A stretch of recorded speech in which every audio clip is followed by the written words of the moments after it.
saying, looking forward to the Olympics. Same here. Tony was correct. It is Indian. Again, some former information related. And Glenn saying, I enjoy the live streams. Thank you very much. Glenn also saying, phone battery needs to recharge every day. I think that has something to do with you enjoying the live streams too much, but recharging the phone, worth it. Thank you guys so much for all these lovely messages. Keep them coming. And I have to say, I myself did a little bit of research when it comes to winter sports. First things first, there are the difference between sports, disciplines, and events. So what are these three things?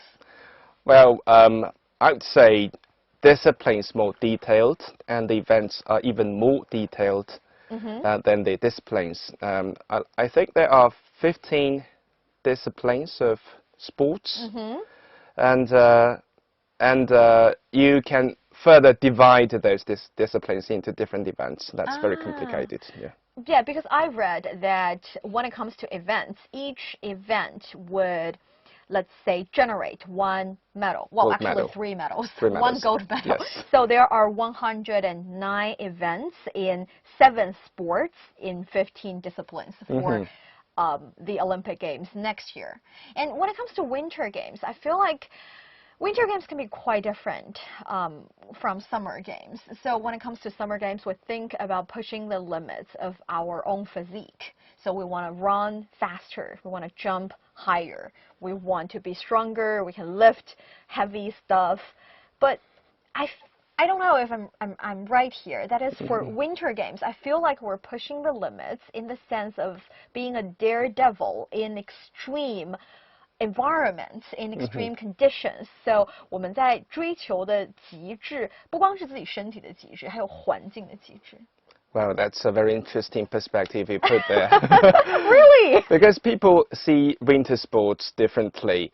And I would say part of your saying is because of the extreme sports involved in winter sports, right? And actually, if you look close into those sports, most of the winter sports, snow sports, originated from Europe, which are more traditional. And cold. Yeah. Well, and then some of those were innovated by the Americans. That's what they do. They reform the sports, like they reform the rugby to American football. They reform the softball into baseball. So that's what the Americans do. They change, they reform, and they innovate the sports. That's like in winter sports, like freestyle skiing or snowboarding. They're all created by Americans. So that's a very interesting part you mentioned there, because parts of the winter sports, like extreme sports, you need to push yourself to the limits. And meantime, you are by doing the winter sports, you're actually doing a lifestyle as well.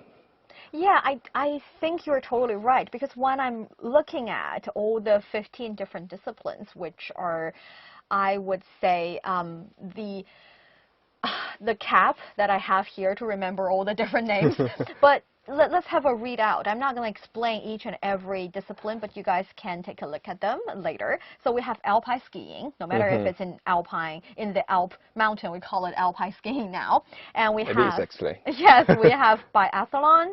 We have bobsleigh, which is super fast. You hop super dangerous. Hop on a bobsleigh, and and you just slide down. Right. It's really dangerous. So it's pushing the limit in the sense of being really fast. So it's speed related. And also we have cross-country skiing, which, like you said, generated from Europe more or less, and curling, figure skating. Figure skating is the kind of sports that requires really highly skillful athletes. Exactly. And China is kind of quite good at it as well. And I guess all the Asian guys or the girls are very good at figure skating and short track speed skating, because it involves a lot of skills and techniques. You must be very elastic when doing this kind of sports. Oh yeah, yeah. And so figure skating in Chinese, by the way, is called 花样滑冰. I think it's a quite beautiful name. 花样滑冰 means skating in all different kinds of figures and manners. 花样滑冰. And also we have freestyle skiing, as you mentioned, ice hockey. That's another very interesting one in Chinese, which is called 冰球. So that's or the Americans called hockey. Hockey, yes, hockey. That would be another really fun sport or discipline to look at because precisely this year we're welcoming NHL, right? I know there are already some test events going on in Beijing, and some NHL academies are set up in Beijing for kids. Ice hockey is actually very popular among kids. Yes, it's very popular in. Well, actually, I think I know some kids of my friends who play ice hockey. It's kind of violent game. I would feel or regard it as a little bit rough. Let's use rough. But I kind of get it as well because for parents of our generation, so they are more. How do I put it? They are a little bit less control related when it comes to parenting because for example from my parents, they would not allow me to participate in any extreme or dangerous kind of sports or activity. They would want me to stay indoors, stay safe, and well, they still want me to do sports, but not extreme sports. But for the parents who are our age, a little bit young, a little bit older than us, they would want their kids to have the spirit to be a little bit more adventurous. And ice hockey appeared to be a really popular choice among those parents nowadays here in China. Yeah, some would say ice hockey is more suitable for boys because it brings out nature of maturity. Yeah. Because the fight is allowed. Fight is actually allowed in the sport, really? which is very rare to see in other sports. So there's a designated fighter in each team. I know they're not hard fighter, but designated person in each team to carry out the fights, right? Yes, that's why if you watch the NHL games, a lot of the players they lost their teeth.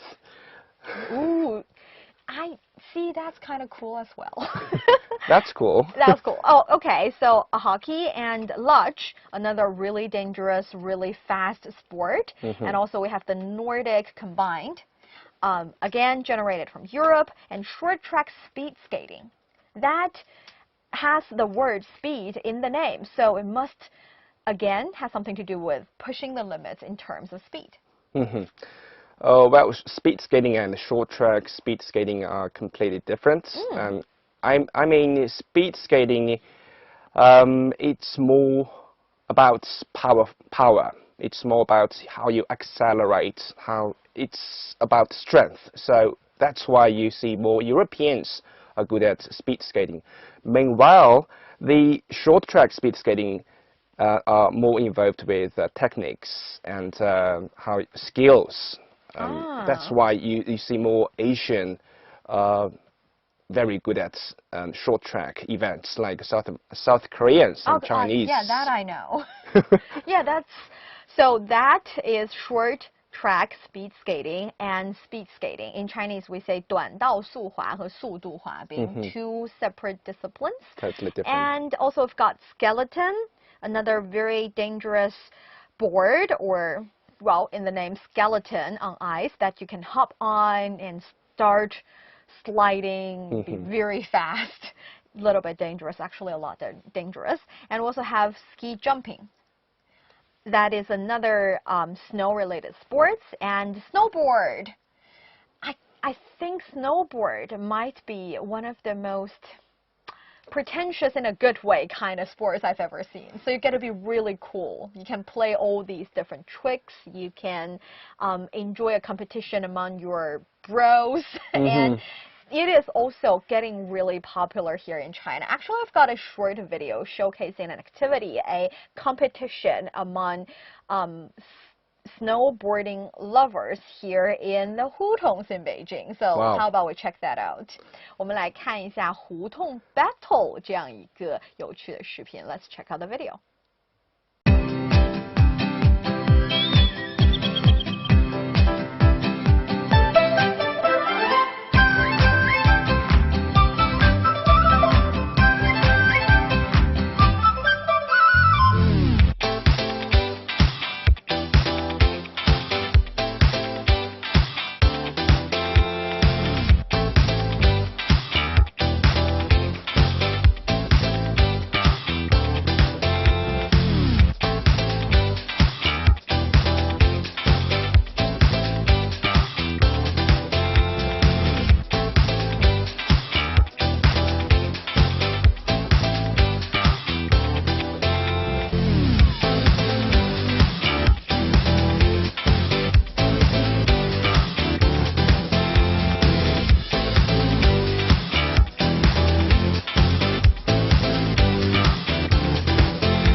I understand. I mean, during the cold winter days, for those years that you cannot enjoy Winter Olympics right in your city here in Beijing, you want to do something fun. You go to the places with snow mountains. You start testing and trying out and practicing your snowboarding techniques, and you meet some friends you've never known before. You start talking to them and you break your leg, you do other stuff. No, I was kidding.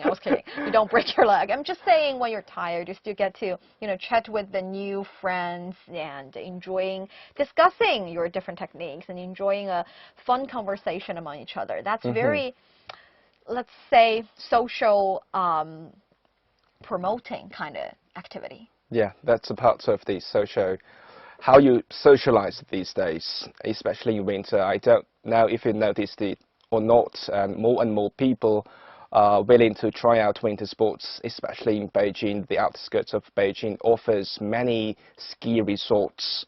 For the starters, actually, I skied several times, and last winter, the average. Okay. But the resorts would be packed with people. Oh, yes.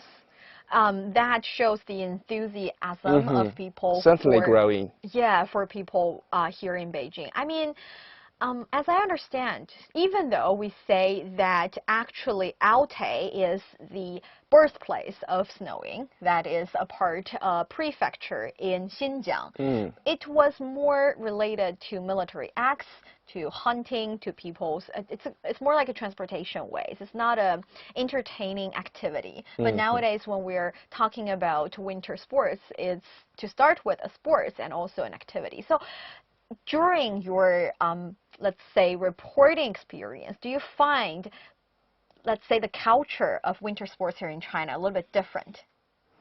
Yeah, that's a very interesting topic, because if you talk about winter sports, actually, the place it's originated in Europe, it's regarded as one of the noble sports, and it involves a lot of lifestyle, a culture. You don't necessarily go to ski only. You go to the hotel, you take a nice bath. That's the lifestyle there. So the threshold is a little bit high, but in China, the culture, I would say the culture is slightly changed, because the threshold is much lower, and the cost is much lower as well. Yeah. In Europe, you need to bring your own skis, your gloves, your clothes, but in China, you can rent all of those. Yes, exactly. And the tickets are very cheap, right? And I can totally see after the Winter Olympic Games, because we need a sustainable development kind of lifestyle, and we have already pledged that all the venues that have been used in the Winter Olympic Games will be reused for other purposes. We can see there are some stadiums that can be used for other sports, and for the snow-related sports, they can transform these venues to winter resorts and for training centers for kids, so that they can enjoy, again, perhaps even lower price level kind of recreational activity, and because he's from Australia. Right. Yes. Australian. You want to trying to search in your head who is that? I can see that in your face. And also we have Mustafa saying thank you very much, and you guys can continue leaving comments in the comment area. If you have any questions, you are free to here ask Yang Guang. I know we've only got a really fast readout of all the 15 disciplines, because when it comes to disciplines, I guess the reason we are trying to make distinctions among the 15 disciplines is because if we're only talking about the 7 sports, there are still many skill-related differences among these sports, but the disciplines would be a little more in detail and would help you understand these different activities and competitions you can watch, so you can pick and choose the ones you like. So if for someone who's as rookie as I myself here about winter sports, and I want to be able to enjoy the 2022 Winter Olympic Games. What should I do for preparation? Well, certainly for some sports, you need to do your homework in advance to, understand the game. Like curling, the rules are very complicated. You need to learn the rules in advance to, watch the game. And otherwise, you don't want yourself to fall into the embarrassing situation when the players are celebrating and you don't know which side wins. So do a little bit homework, a little bit preparation, and you will be able to enjoy the games coming in around 100 days. Well, actually, exactly 100 days. I totally can see that in the future there will be more activities, including this knowledge spreading kind of activities and events happen here in Beijing, and we are right here trying our very best to bring you all the latest events regarding the 2022 Beijing Winter Olympics. Just stay with CRI Learn Chinese Facebook page, YouTube channel, and 英语环球广播微博. You are not going to be regretted. And thank you guys so much for being with us for this a little bit longer live stream comparing to previous times. And thank you, Yang Gang, for being our special and surprise guest here. And thank you guys so much. We'll see you next time. Bye-bye, guys. Bye.